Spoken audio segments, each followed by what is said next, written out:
बिस्मिल्लाहिर्रहमानिर्रहीम। मैं हूँ इरशाद हुसैन, आयुर्वेद सन्यासी। चलिए आज बग़ैर वक्त ज़ाया किए हुए अपने टॉपिक की तरफ चलते हैं। और आज का हमारा जो टॉपिक है वो है गैंग्रीन, यानी ये वो मर्ज़ है कि जिसका दुनिया में शायद ही कोई इलाज एलोपैथ में आपको मैसर आ सके या आप इसको अवेल कर सकें। इस तरह के पेशेंट अमूमन जब भी डॉक्टर हज़रात को चेक करवाते हैं तो वो कहते हैं कि जी ये गैंग्रीन, ये ज़ख़म आपका बहुत ज़्यादा फैल गया है, जिसकी वजह से हमें आपकी उंगली या आपकी कोई टांग या कोई टांग का कोई ऐसा हिस्सा जो इन्फेक्टेड है वो हमें काटना पड़ेगा। और दिन ब दिन पेशेंट परेशान रहता है और डरता है कि लोगों से यही सुना होता है कि जिसको गैंग्रीन है उसकी कहीं उंगली कट गई, कहीं बाजू कट गया या टांग पूरी ही काटनी पड़ी। तो इसके रीज़न पीछे जो कॉज हैं उसकी तरफ नहीं जाऊंगा, सादा सी बात करेंगे कि इसकी ट्रीटमेंट क्या है और आप इसको किस तरह ट्रीट कर सकते हैं और आप 100% इसमें सिक्योर हो सकते हैं। ये आपका मर्ज़ बिल्कुल ठीक हो सकता है। इसमें दो तीन चीज़ें हैं, एरिया के हिसाब से मैं बताऊंगा। भारत से या पाकिस्तान वाले या मेरे वो भाई बहन जो यूरोप में मौजूद हैं और गैंग्रीन से परेशान हैं और दिन ब दिन ज़ख़म जो है वो बढ़ता चला जा रहा है और जहर जो है वो ऊपर की तरफ फैलती चली जाती है।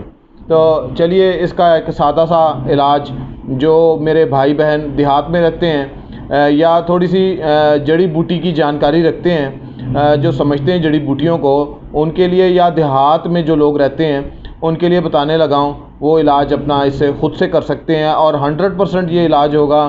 और बहुत सारे लोगों ने इस तरह अपना इलाज किया और 100% क्योर भी हुए और शिफा भी ली और मुझे अपनी दुआओं में याद भी रखते हैं।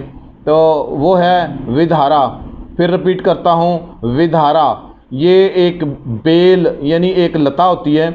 भारत वाले इसको लता कहते हैं और पाकिस्तान वाले इसको बेल कहते हैं। जिस तरह गिलो या गिलोय की लता होती है, बेल होती है, बिल्कुल सेम इसी तरह की एक लता है, बेल है, उसे हम विधारा कहते हैं। गिलोय या गिलो की बेल और विधारा की बेल दोनों में फ़र्क सिर्फ इतना है कि विधारा के ऊपर फूल आते हैं और जो आपकी गिलो या गिलोय की जो लता है उसके ऊपर फूल नहीं आते। सेम वैसे ही उसका पत्ता पान की तरह आपको मिलेगा और बाग बगीचों में अक्सर ये लगी होती है, लेकिन उसकी पहचान मैं आपसे शेयर कर रहा हूँ कि उसके ऊपर फूल आएगा, फूल लगेगा। जिसके ऊपर फूल है वो समझें कि वो विधारा है और जिसके ऊपर फूल नहीं है वो आप समझें कि गिलो है या गिलोय है। तो ये चीज़ तो मैंने अपने उन भाइयों के लिए शेयर की जो थोड़ी सी जानकारी रखते हैं जड़ी बूटी के हवाले से।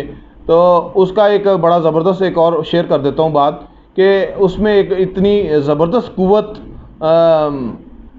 दी हुई है कि उसमें अगर आप उसको लेते हैं, उसके पत्ते को, तरीका इस्तेमाल बताने लगा हूँ कि अगर आप उसके पत्ते को लेते हैं तो फॉर एग्ज़ाम्पल, मिसाल के तौर पे, आप एक छोटा सा गोश्त का टुकड़ा लें और उस पत्ते के अंदर रख दें और उसको टुकड़े टुकड़े करके रख दें, यानी उसको छोटे छोटे पीस करके रख दें और पत्ते में रख के तो उस पत्ते को इस तरह आप बंद करके सारी रात छोड़ दें।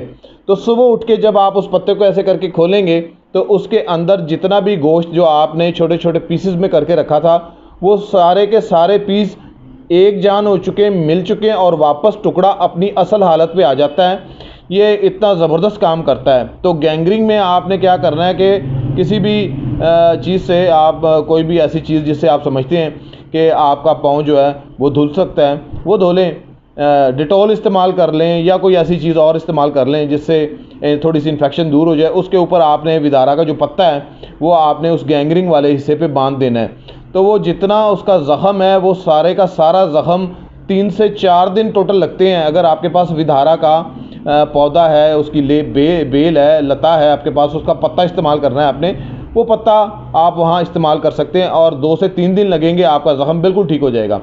तो ये तो थी विधारा के हवाले से। अब जिनको विधारा अवेलेबल नहीं है तो वो क्या कर सकते हैं, उनके लिए 2 चीज़ें रेकमेंड करता हूँ और वो हैं, नंबर 1 पे है आपकी हल्दी, करक्यूमिन जिसे आप कहते हो, बड़ी ज़बरदस्त है। इसका आप इस्तेमाल करें। इसमें एक केमिकल पाया जाता है जिसे हम करक्यूमिन कहते हैं, ये एंटी कैंसर भी होता है। तो एक तो आपके पास हल्दी है, और हल्दी के अलावा एक और चीज़ है जिसे हम कहते हैं गेंदे का फूल। यानी गेंदे का फूल अगर आपको कहीं से मिलता है तो ये दो जो औषधियाँ मैं बता रहा हूँ आपको, यानी कि ये जो दो हर्ब्स हैं, ये आपको पूरी दुनिया में हर जगह पे अवेलेबल है।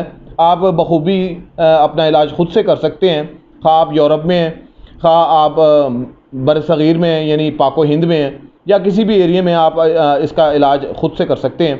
तो इसकी विधि क्या है वो भी समझा देता हूँ। बड़ा आसान है कि अगर तो मैं भारत वालों की बात करूँ तो वो अगर गाय का मूत्र जहाँ पे ज़ख़म है उससे लेके तो उसकी अगर सफाई करते हैं तो उसके ऊपर फिर आपने बराबर मिक़दार में आपने फूल की जो पत्तियाँ, गेंदे की फूल की पत्ती, बाकी हिस्सा नहीं लेना, सिर्फ पत्ती लेनी है। तो वो पत्ती और साथ में आपकी हल्दी दोनों को बराबर मिक़दार में लेके एक चटनी सी बनेगी। तो उस चटनी का लेप आपने अपने ज़ख्मों के ऊपर लगा देना है। तो ये बहुत हार्डली भी अगर मैं कहूँ तो 10 से 15 दिन लगते हैं, तो आपका ज़ख़म बिल्कुल ठीक हो जाता है और आपकी टांग खुदा न खास्ता कटने से बच जाती है। तो आप इस तरह इसको इस्तेमाल करें। फिर रिपीट करता हूँ, एक विधारा मैंने बताया आपको, वो आप इस्तेमाल कर सकते हैं। वो नहीं है तो फिर आप इसको इस्तेमाल कर सकते हैं, हल्दी को और साथ में गेंदे के फूल को। चटनी बनाएं और चटनी बना के उसके ऊपर लेप कर दें।